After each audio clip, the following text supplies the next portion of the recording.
સંસાર સૂતો મોહ નિંદમાં જાગી જુએ ન કોઈ, નાનું લૂંટારા લૂંટી જશે ત્યારે સગું થશે ન કોઈ.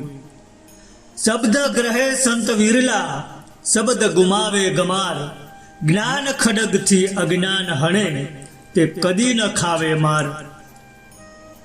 આમ જોવા જઈએ તો આ સંસારમાં આ જગતના જીવ માત્ર હંમેશા કોઈ પણ દુઃખ વિનાના સુખને સાહે છે અને તેથી જ પ્રત્યેક જીવને પોતાની જાત પર,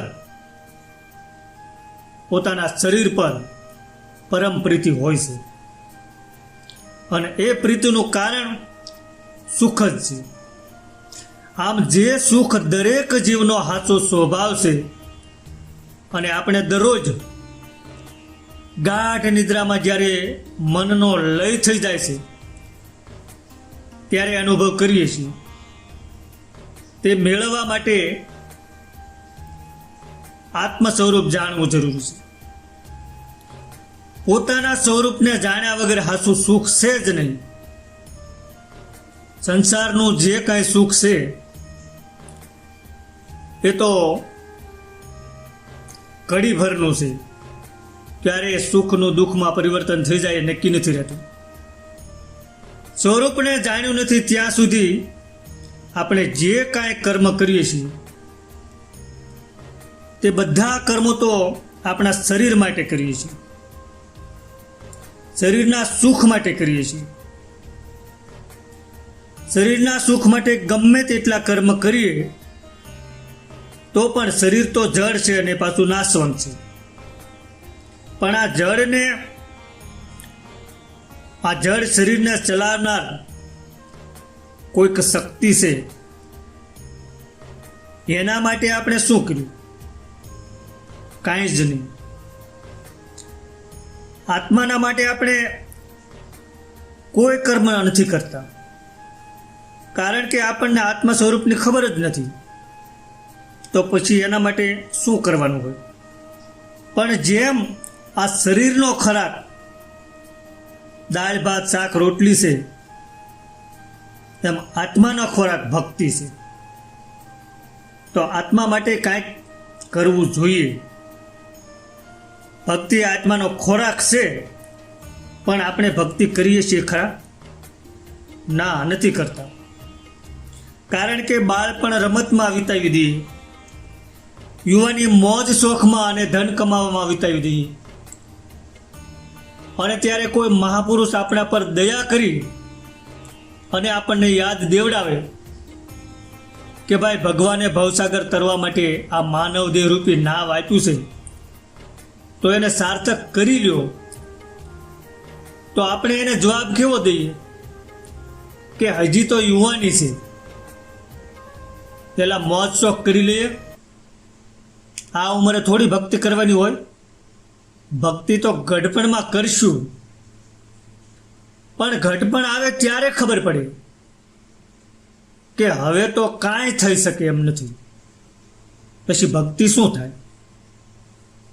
દેહ ડગમગ થતો હોય, હાથ ધ્રુજતા હોય, હાથે ખાઈ ન શકતા હોય, એ મોઢામાંથી લાળું પડતી હોય, આધાર વગર બેહી ન એકતા, એ હાલી ન શકતા હોય, ત્યાં પછી ભક્તિનો વિચાર જ ક્યાંથી આવે?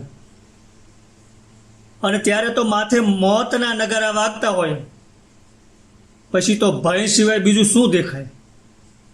અને એટલે જ જેઠીરામ એમની એક વાણીમાં એવું કહે છે કે એવા નેવા તારા નમિયા અને ભીતું ગળવા લાગી રે, એવી ગળવા લાગી મંદિરિયાની પછી તરે, એવા પારકા અવગુણ રે દિલમાં નો ધરીએ. જેઠીરામનો કહેવાનો અર્થ એવો જ છે, શરીર રૂપી ઘર હવે ખબળવા માંડ્યું છે, એમ પછી કાંઈ થઈ શકતું નથી. માટે સંતો સવેળાએ જાગી જવાનું કહે છે, અને જે જાગી ગયા એ કાંઈક પામ્યા છે. સદગુરુના શરણે જાઓ એટલે સદગુરુ જગાડી દેશે. સંત રૈદાસે મીરાબાઈને આત્મજ્ઞાન કરાવ્યું પરમાત્માનો અનુભવ કરાયો અને પછી મીરાબાઈએ ભજન લખ્યું કે આત્માને ઓળખા વિના રે ભવના ફેરા નહીં તો ટળે રે, ભ્રમણાને ભાંગ્યા વિના રે લખ 84 તો નહીં રે મટે. પણ આ આત્મા કોણ, એની ઓળખ કેવી રીતે થાય? ઓળખ કોણ કરાવી શકે?